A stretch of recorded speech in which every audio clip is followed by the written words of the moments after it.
मान्यवर, हमारे लोकतांत्रिक इतिहास की शुरुआत 1952 से हुई। तो सबसे पहला गहन पुनर्निरीक्षण एसआईआर कब हुआ? 1952 में। एसआईआर की क्या जरूरत है वो कहते हैं, इसलिए मैं कहता हूं। तो उस वक्त प्रधानमंत्री कौन थे? जवाहरलाल नेहरू। किस पार्टी से थे? कांग्रेस पार्टी से। दूसरा कब हुआ? 1957 में। फिर जवाहरलाल नेहरू प्रधानमंत्री थे, कांग्रेस पार्टी से थे। तीसरा हुआ 61 में, उसमें भी जवाहरलाल नेहरू प्रधानमंत्री थे और कांग्रेस पार्टी थे। 65-66 में भी हुआ, एक ही गहन पुनर्निरीक्षण 2 साल में हुआ। उस वक्त भी श्री लाल बहादुर शास्त्री प्रधानमंत्री थे, कांग्रेस पार्टी थे। 83-84 में हुआ, इंदिरा जी थी। 87-89 में हुआ, राजीव गांधी थे। 92-93-95 में हुआ, नरसिम्हा राव थे। 2002 और 3 में हुआ, तब श्री अटल बिहारी वाजपेयी थे। मान्यवर, 2004 में गहन पुनर्निरीक्षण समाप्त हुआ, तब डॉक्टर मनमोहन सिंह जी प्रधानमंत्री थे। तो 2, 3, 4 का एक गहन पुनर्निरीक्षण हुआ, एसआईआर हुआ। उसमें 2 साल एनडीए के प्रधानमंत्री थे, भाजपा के थे, और 1 साल डॉक्टर मनमोहन सिंह। 2004 के बाद सीधा 2025 में गहन पुनर्निरीक्षण हो रहा है और इस वक्त हम हैं। एक पूरा गहन पुनर्निरीक्षण एसआईआर की प्रक्रिया का आज तक 2004 तक किसी भी दल ने विरोध नहीं किया है माननीय, क्योंकि ये चुनाव को पवित्र रखने की प्रक्रिया है। चुनाव के उद्देश्यों को, लोकतंत्र को स्वस्थ रखने की प्रक्रिया है। अगर लोकतंत्र में चुनाव जिसके आधार पर होते हैं वो मतदाता सूची ही प्रदूषित है, तो चुनाव कैसे साफ और सुथरे हो सकते हैं? मानो समय समय पर मतदाता सूची का गहन पुनर्निरीक्षण जरूरी है। इसलिए चुनाव आयोग ने फैसला किया कि 2025 में इसको किया जाएगा। मान्यवर, एक बीच में एक घटना मैं जरूर कहना चाहूंगा।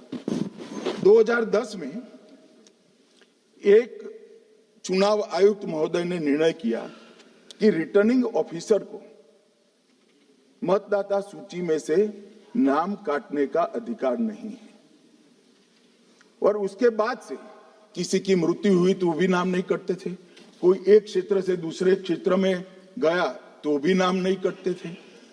एक व्यक्ति का ट्रांसफर हो गया तो कोयम्बटूर से वो शिमले चला गया, भारत सरकार का कर्मचारी है, तो उसका नाम कोयम्बटूर में भी रहता था, शिमला में रहता था, क्योंकि 2010 में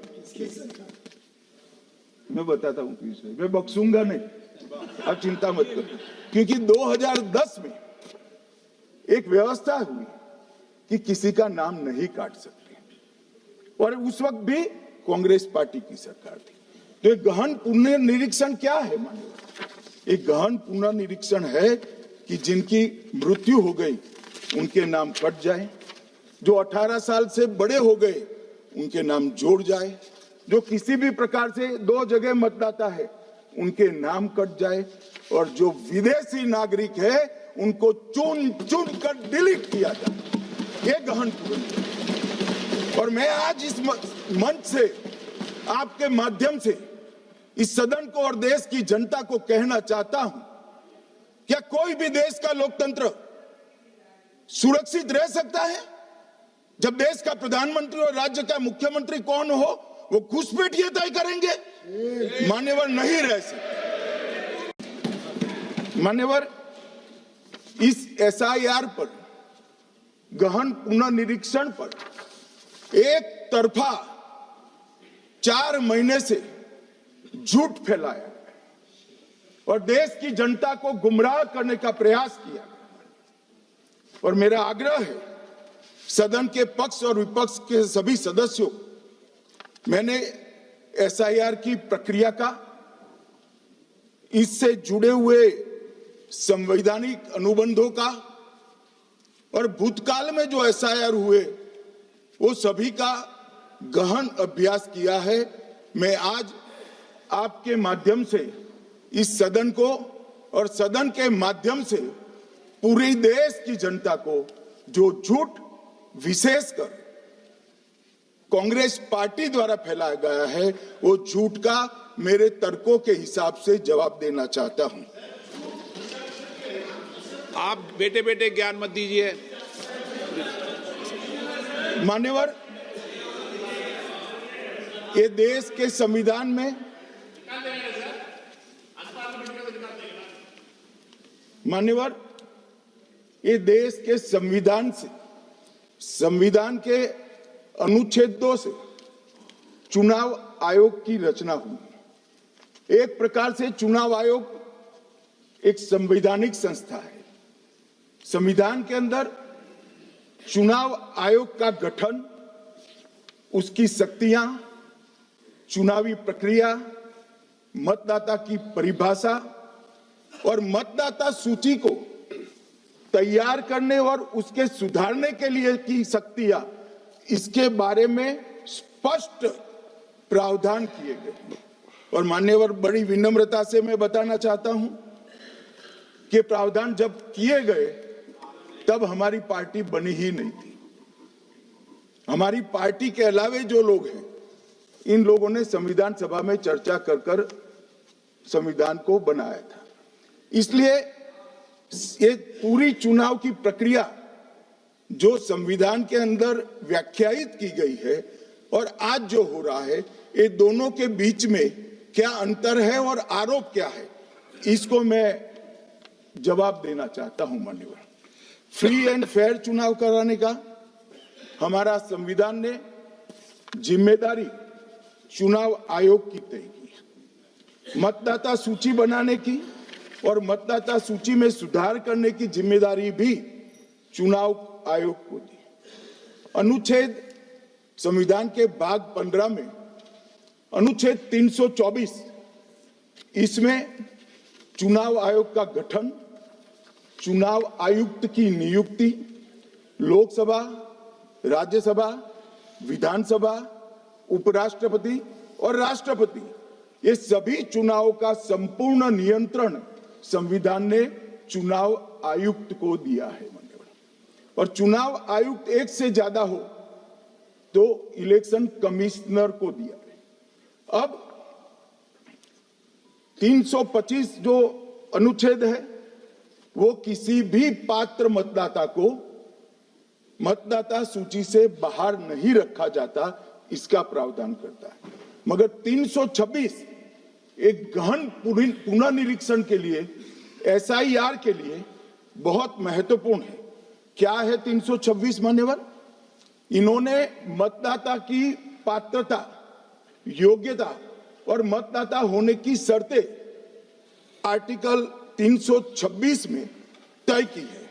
और वो शर्तें क्या है? सबसे पहली शर्त है कि मतदाता भारत का नागरिक होना चाहिए, विदेशी नहीं होना चाहिए। ये सबसे पहली शर्त। और ये कह रहे हैं कि चुनाव आयोग क्यों ये कर रहा है? भाई, इसका दायित्व है, इसलिए कर रहे हैं। दूसरी है 18 साल से ज्यादा आयु का व्यक्ति मतदाता बन सकता है। तीसरा, वैधता का निर्धारण मानसिक असमर्थता, अपराध और भ्रष्टाचार में संलिप्तता के लिए जो कानून ने समय समय पर तय किया है, इसके पर। तो ये 3 पात्रताओं के आधार पर भारत के मतदाता होने की बात तय होती है। और ये 3 चीजें किसने देखनी है मान्यवर? चुनाव आयुक्त को देखनी है। चीफ इलेक्शन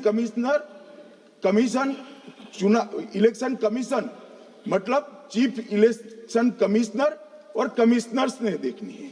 और 327 में मतदाता सूची, सीमांकन, चुनाव संचालन और उसके लिए कानून बनाने की सिफारिश संसद को करने की सत्ता चुनाव आयोग को दी है। मान्यवर, एक प्रेस में कोई सवाल पूछता है तो कहते हैं बीजेपी के एजेंट को, केस हारते हैं तो जज पर आरोप कर देते हैं, चुनाव हारते हैं तो ईवीएम पर आरोप करते हैं। ईवीएम की दलील अब गले नहीं उतरती तो वोट चोरी का मुद्दा लेकर आए, वोट चोरी का मुद्दा लेकर पूरा बिहार में यात्रा निकाली, फिर भी हार गए। अब हारने का कारण आपका नेतृत्व है, ये हारने का कारण ईवीएम और मतदाता सूची नहीं। और अगर ये मानते हैं मान्यवर, अगर ये मानते हैं कि इनको कोई पूछने वाला नहीं है, भगवान करे मैं गलत पड़ जाऊं, कांग्रेस के कार्यकर्ता इनका हिसाब मांगेंगे। एक दिन कांग्रेस के कार्यकर्ता इनका हिसाब मांगेंगे कि इतने चुनाव कैसे हार गए।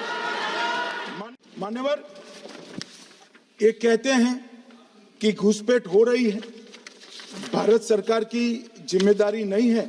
मान्यवर, मैं आज बताना चाहता हूं, घुसपैठ हो रही है भारत बांग्लादेश की सीमा से। वहां पर कुल 2216 किलोमीटर बॉर्डर है, इसमें से 1653 किलोमीटर बॉर्डर बन चुकी है और 563 कहां बाकी रही है मान्यवर मालूम है? केवल और केवल एक राज्य बंगाल। आसाम का पूरा हो गया, मेघालय का पूरा हो गया, त्रिपुरा का पूरा हो गया, जम्मू कश्मीर का पूरा हो गया, पंजाब का पूरा हो गया, राजस्थान का पूरा हो गया, गुजरात का पूरा हो गया, खाली बंगाल का बाकी रखा। और मैं आज कहना चाहता हूं टीएमसी के लोगों को भी, ये राहुल जी के साथ में रहकर घुसपैठिया बचाओ यात्रा बिहार में निकली, साफ हो गए। आप भी घुसपैठियों को बचाओगे तो वहां भारतीय जनता पार्टी का विजय तय। मान्यवर, ये कहते हैं कि घुसपैठ क्यों हो रही, आप बॉर्डर नहीं बनाने देते, फेंसिंग नहीं करने दोगे, घुसपैठ नहीं होगी। फिर भी चलो, मैं पूछना चाहता हूं कि घुसपैठ होकर सबसे पहले घुसपैठिया कहां आता है? कहां आता है? तो गांव में आता है। पटवारी को मालूम नहीं पड़ता, गांव के थाने वाले को मालूम नहीं पड़ता। इसकी मतदाता सूची में नाम डालने के लिए आधार कार्ड कहां बनता है? वहीं बनता है। उसका राशन कार्ड कहां बनता है? बंगाल में बनता है। और मतदाता सूची में कौन सी मतदाता सूची में ऐड होता है? तो बंगाल में होते। आपकी कोई जिम्मेदारी नहीं है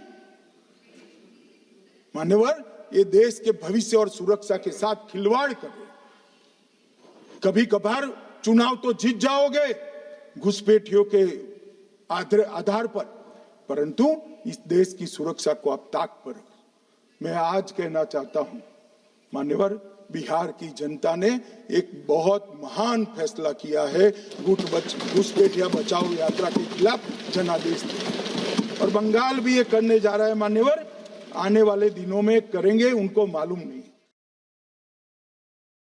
वोट चोरी से नहीं जीते हैं। आपने सर्जिकल स्ट्राइक का विरोध किया, इसलिए हम जीते हैं। आपने एयर स्ट्राइक का विरोध किया, इसलिए जीते हैं। आपने 370 हटाने का विरोध किया, इसलिए जीते हैं। आपने राम मंदिर बनाने का विरोध किया, इसलिए जीते हैं। आपने घुसपैठियों को हटाने का विरोध किया, इसलिए जीते हैं। आपने सीएए का विरोध किया, इसलिए हम जीते हैं। आपने ट्रिपल तलाक हटाने का विरोध किया, इसलिए जीते हैं। और आप वन नेशन वन इलेक्शन का विरोध कर रहे हो, इसलिए हम फिर से जीते।